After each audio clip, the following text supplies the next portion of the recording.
Good morning, good morning. We'll wait 2-3 minutes, then we'll start. Okay, yes, I am visible, I am audible.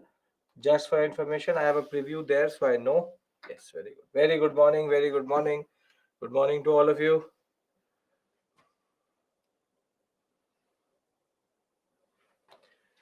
We'll wait for 2-3 minutes for everybody to join in and then we'll start. Good morning, Ankur, Saurabh.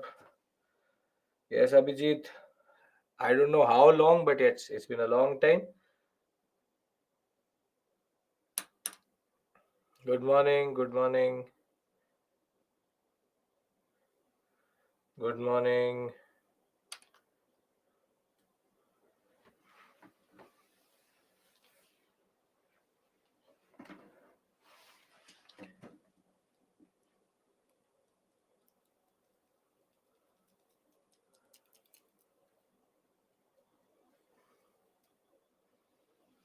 Yes, Chaitanya. Yes. Ancient, medieval, modern, everything next is me only. Morning batch. Ancient, medieval, world history, art and culture as it is me any batch. But I think the upcoming evening batch of modern India is also with me. Kishan, I haven't. You can email me again. I may have not seen it or I've seen it. I don't remember. Good morning. Good morning.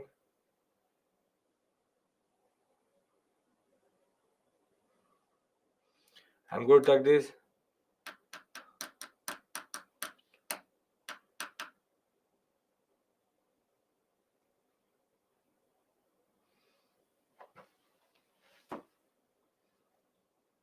I'll wait 1 more minute.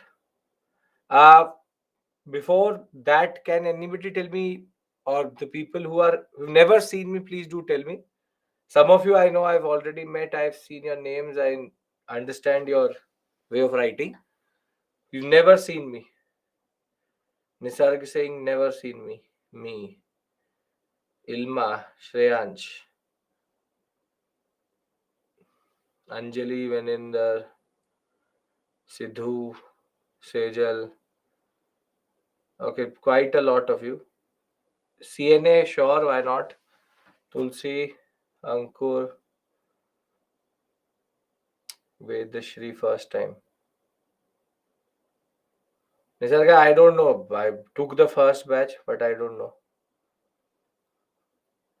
Okay, so there's a quite a lot of you who've not seen me, who don't know me. So that ways I would have to first tell you the ground rules of the class and then we'll move forward. I've seen you. Yes, if you've done, I think the first two batches of modern day, you would have seen me. Or weekend recently, I did world history and ancient medieval. Doesn't matter. No issues at all. Rashida. Okay. So let's start our discussion first. So, good morning. And I think on Monday you finished international relations, and today you're starting with me world history. So, basically, world history and international relations go in tandem, could be first or second. Mostly it is either world history first, then international relations, or international relations or world history. That's 15 classes. This is 10 modules total. So, 10 classes in total. And the point is that both of them go together because both of them are complementary to each other and in a way add to each other's story. But I'll tell you what history is or what you need to understand as history. Before that, I'll tell you about myself first because a lot of you don't know who I am, or you've only seen me in CNA, in which I don't introduce myself, or you will have now a longer journey with me, a much, much, much more elaborate journey with me, except for that 1 hour in CNA. So, good morning to all of you. And the students who don't know me, who just know my name, I am Abhishek Mishra, yes. And I'll be teaching you world history in this journey. But if you've been a part of our family, you would know ancient, medieval, art and culture, world history, post independence, modern. 6 parts make up history. And except for in certain batches, I take all of history with you. And the question which becomes important is, what qualifies me or what gives me the right to teach you history? Because that matters. That way you need to trust me with what I'm teaching you, because I'm coming from a background in which we've gone to a level wherein we do research, and now we are at the GS level of UPSC. So, as I said, I'm Abhishek Mishra, and I've done my BA honors in history from Sri Venkateswara College, Delhi University. I'm all through University of Delhi. Thereafter, I've done my masters from St. Stephen's College, again Delhi University. Therein, I did my MPhil, and I'm basically a specialist of what we call as Portuguese and English history on the Western Coast.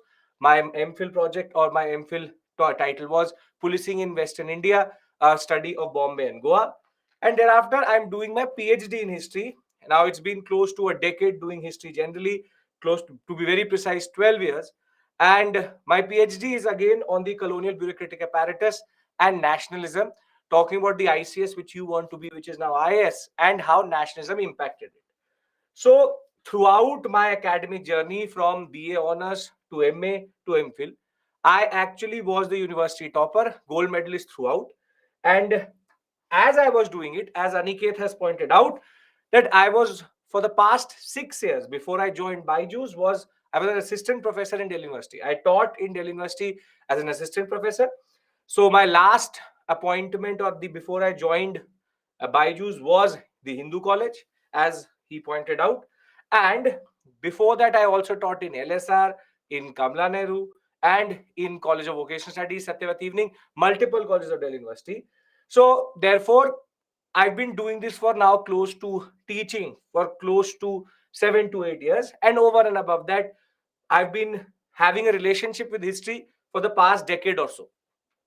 So, whilst knowing Portuguese language and being a modernist, because of the fact that I have this training in history, I've been given the task to teach you history in Byju's.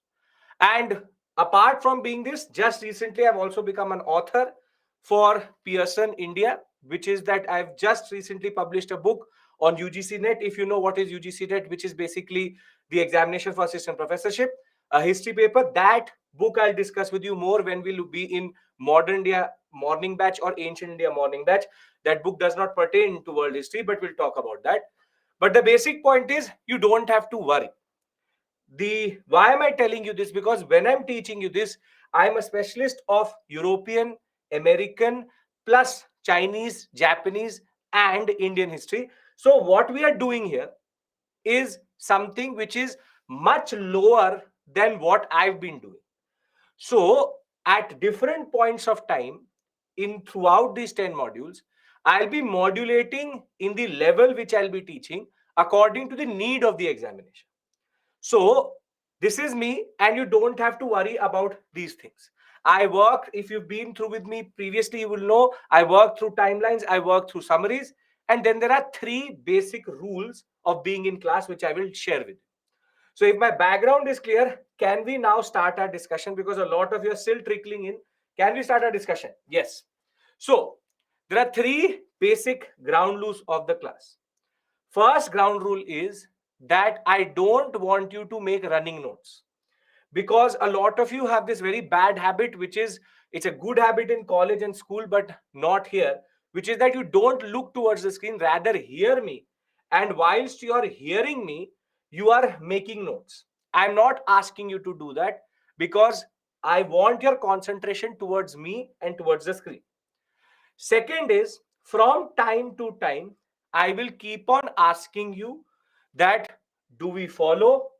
Are you with me? Or are we understanding what we're doing? Only when I get a positive affirmation in the form of a yes in the comment section, when you write, yes, sir, I totally understand this topic, then only we'll move forward. And the third is, there's a certain pattern in which I teach. I will first give you the basic story. Then I'll give you the details out of the PPT, and then we'll go into the way we summarize everything. That is what you would know me from the CNA, how I teach CNA, the same way I teach history, which is we try to understand the basics first. then the nitty-gritty, then the summary, and I'll bring everything together. This is a much smaller journey, 10 modules. When we do ancient, medieval, modern, or art and culture, this way of teaching comes together in a very well grilled way or in a very oiled way in that regard.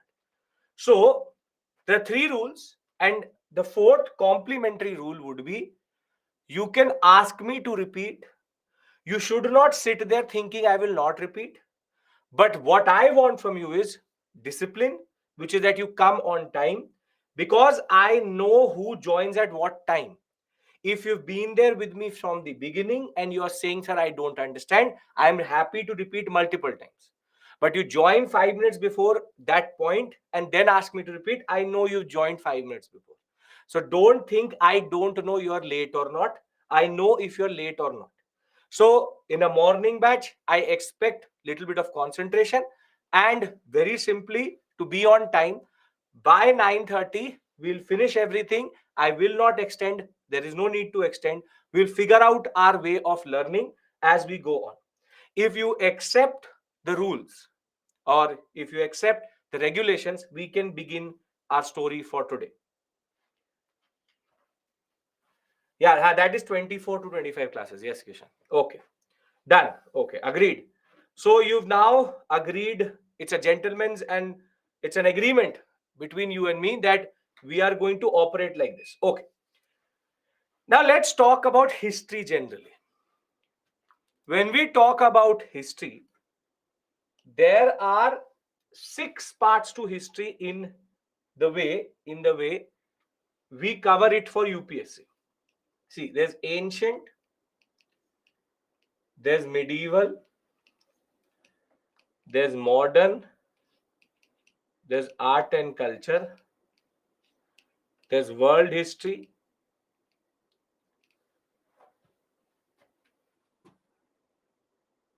Alina, I'll tell you about the book, don't worry. The book which I've published is available on Amazon. It's called UGC Net History Paper 2. You'll find it there. Just Google it, you will get it. Thereafter, post for this discussion from world history, it is of no purpose to you. Now, these 6 things together make history. Now, till this year, there was a division. There was a very neat division. This was only prelims. These plus mains, and these two are only mains. Now, the anomaly which has occurred this time is that we've got in GS paper 1 questions from ancient and medieval intermixed, not basically medieval, because the Delhi Sultanate question which came for science and technology is basically an art and culture question. But with Vedic age and the ancient India development and geography question, there was a little bit of overlap. Now, this is a very standard thing which UPSC does, which is to basically send certain forms of googlies towards the students in the examination. But when we will cover ancient and medieval with you, when I will cover it with you, you will realize all of these questions were manageable with the level of knowledge which you get in the class. So that's a separate issue altogether. As of right now, ancient, medieval, modern art and culture, let's keep it aside because that is not part of our discussion right now. We rather are here. World history. Now, world history is basically a mains oriented topic. It's a mains oriented subject. And these 10 modules, which is 10 modules, which we are trying to understand through a mains level understanding. Now, what do you mean by mains level understanding? See, here you have to be factual plus conceptual because both type of questions are coming. Here you have to be factual plus conceptual, but you also need to have what we call as descriptive knowledge, which is that you have to write answers. That is why you need to have descriptive knowledge. And here you don't need to have factual knowledge but conceptual knowledge.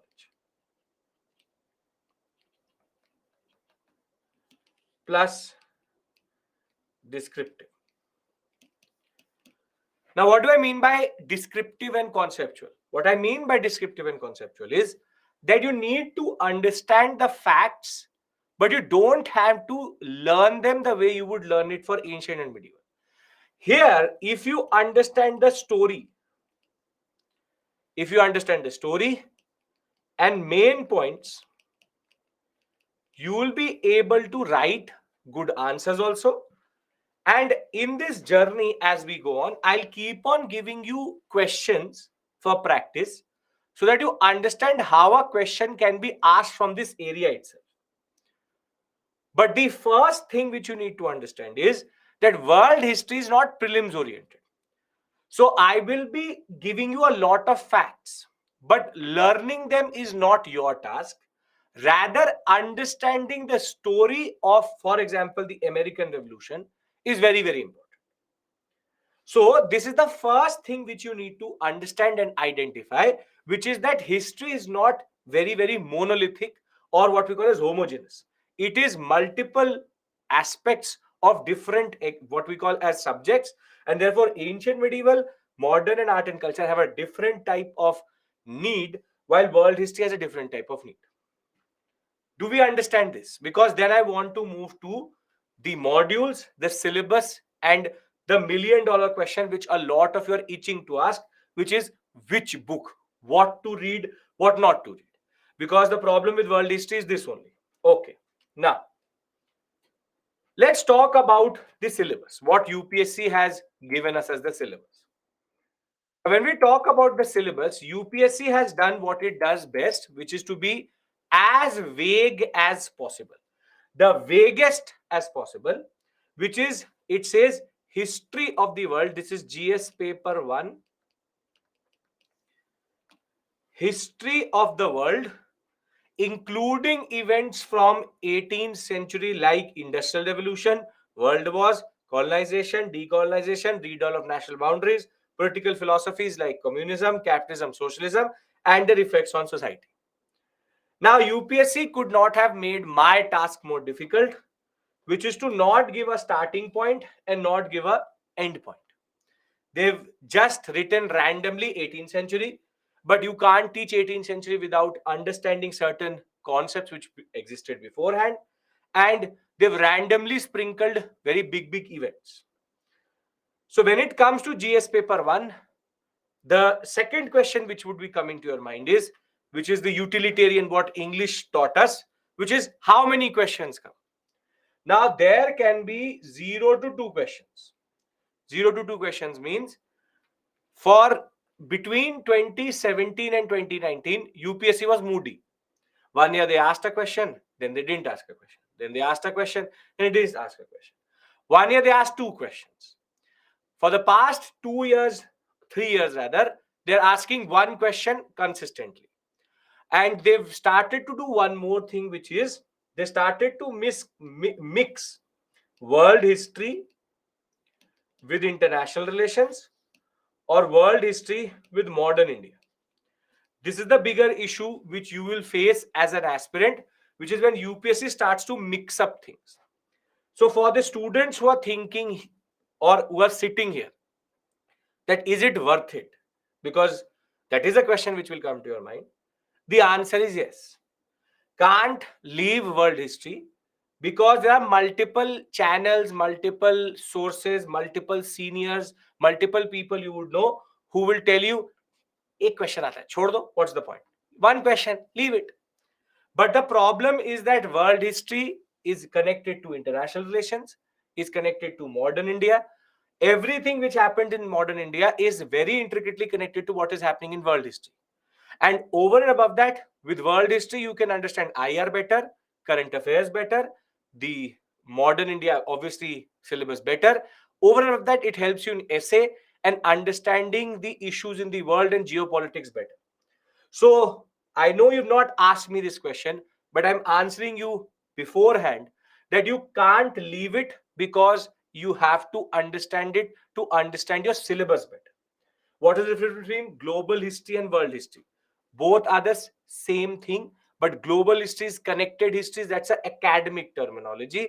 World history is what UPSC uses. History of the world. Global history, same thing. It's a new way of now in 21st century talking about world, which is global history. But global histories are mostly connected histories of the world, which is this connection between our modern India and world history. You don't have to go into it. That's a totally academic word in that regard. So now that we understand that UPSC is not made my task very, very easy, let me tell you how we are going to cover what we are going to cover. See, there are total 10 modules. Today, we will start with American Revolution. Thereafter, once we're done with American Revolution, we'll do French Revolution. Thereafter, a heavy but interesting topic, which is called unification of Germany and Italy. Thereafter, Industrial Revolution. These four are standalone topics. So, solution to the problem IR for modern history. Yes, Ilma. It gives you a very good understanding of modern India. It gives you a better understanding of geopolitics, so you can give better answers in international relations. Yes, true. Now, these four are standalone, basically four events which are connected to each other but are in themselves modules. Thereafter, by next week, we'll go into the connected modules, which is called Eastern Question and Road to First World War.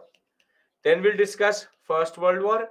Then we'll discuss Russian Revolution and all the ideologies here and ideologies.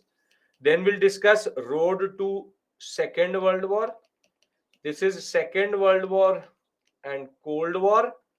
And last but not the least, 10th module is colonization, decolonization. This is again a standalone topic. These are connected modules. 5 to 9 are connected modules. Again, you don't have to learn this, but I'm trying to tell you that we will cover American Revolution, French Revolution. We start in 1774 as the first event and will end by the disintegration of USSR by 1992, 1991, 1992. So American, French, unification of Germany, Italy, Industrial Revolution, then First World War, Second World War, Russian Revolution, ideologies, colonization, decolonization, Cold War politics. This is basically how we are going to cover it. Within this, you will cover all the events which are actually written here. We will discuss communism, we'll discuss capitalism, we'll discuss socialism, will effects on society. We'll try to understand redrawal of national boundaries, which is unification, Germany, Italy, colonization, decolonization, World War, Industrial Revolution. American Revolution and French Revolution important because it talks about events in 18th century. So are we clear with regards to? So I'll give you the timeline. Don't worry. I've not even started you on the chronological history. I will tell you. This basically is in chronology in itself, except for Industrial Revolution, which I will tell you. Don't worry. Multiple things. Enlightenment is 18th century. Enlightenment is not again part of GS, but we have to refer to it. Okay. Now, the question is, what is the book which you refer to? This is the question which comes to your mind. What do I need to refer to? Now you will find multiple types. 10th point is colonization, decolonization. We'll do Africa and we will do Indochina, which is Vietnam. That's our insurance policy, which we'll cover. So when you talk about books for world history, multiple people will talk about multiple things. But people will say, go and read Arjun Dev. That's an old NCERT. Then people talk about Norman law. But the problem with Arjun Dev and Norman law is that both start after First World War.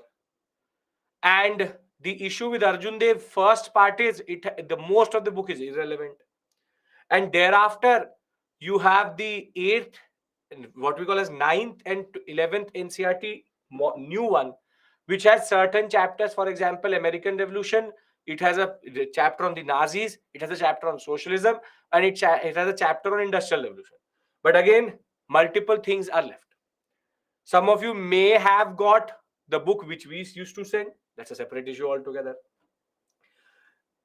What I want to say is, There's no need for a book. PPTs are enough. Are enough. This is what you want to hear. And in world history, I don't want you to rather go and roam around and read 6 books for a topic out of which you will get 1 to 2 questions.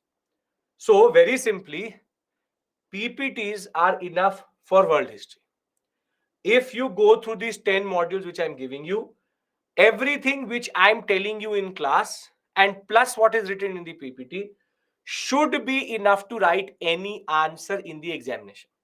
You want to go through the Byju's book or through the NCERT, that is totally your call, your commitment.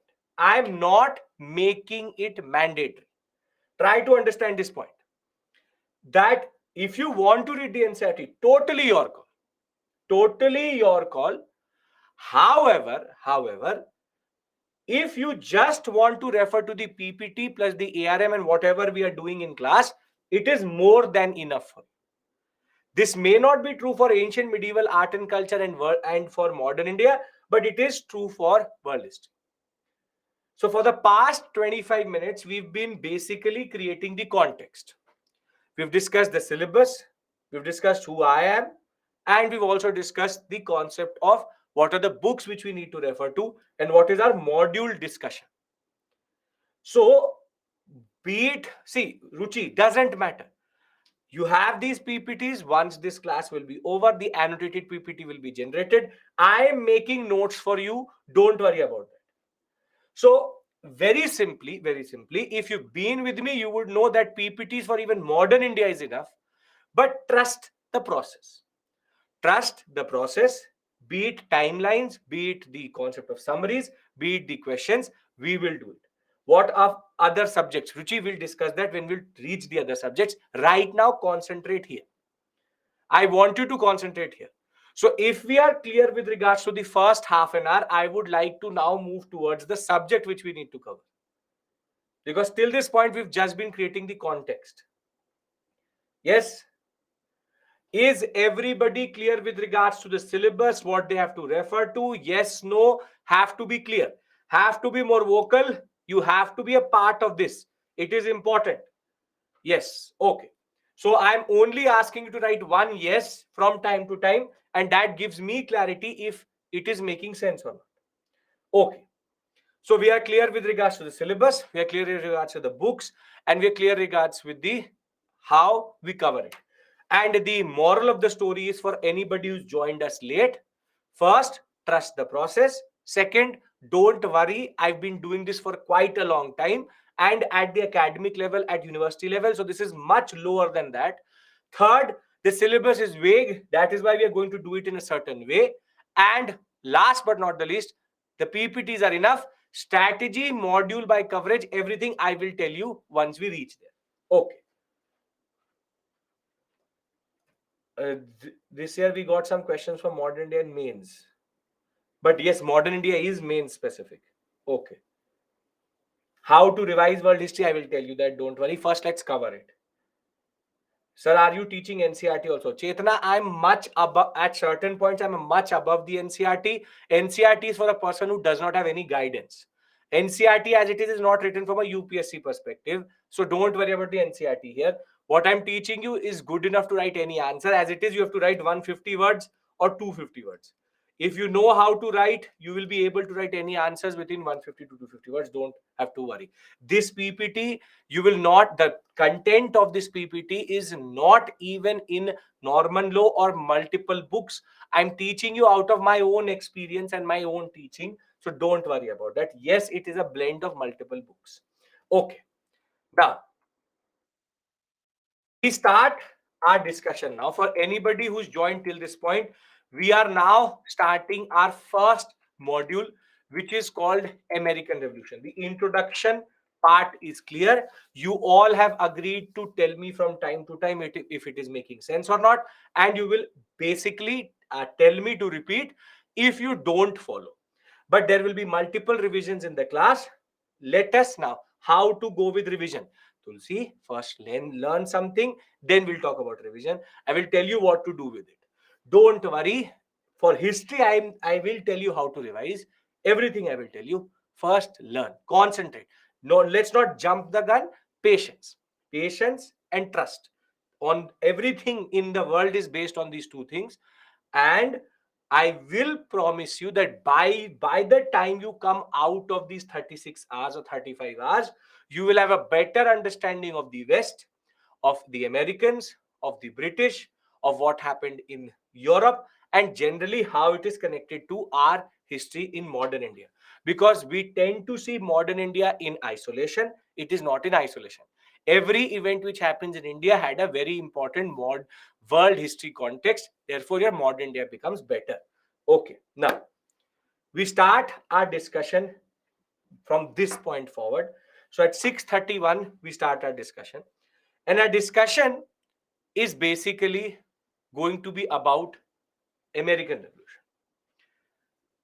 Now, the problem with teaching you American Revolution is UPSC wants me to say, for example, randomly say, so there were 13 colonies of the Americans. As you know, the British colonized the American continent, and therefore the American Revolution started in the British colonies of America.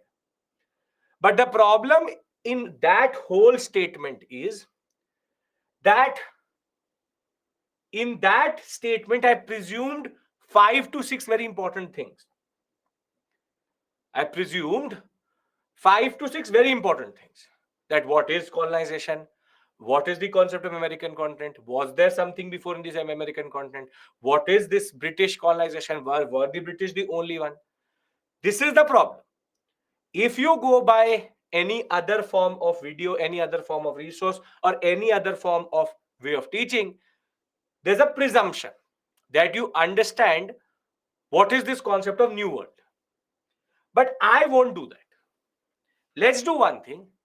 Let's go through a certain process which happened in Europe.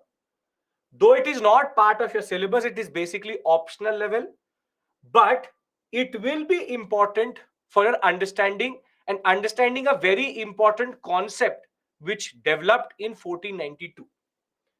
So let's try to do one thing. Let's not presume anything. Let's not presume anything. Let's start from scratch. Now, Kiran, we are starting now. Pay attention. From this point forward, pay attention. So if I pick up any book from Europe in 1400, a book written in 1400 from Europe, it will refer to 3 areas in the world. It will refer to what is called Old World, which is basically Europe. It will also refer to another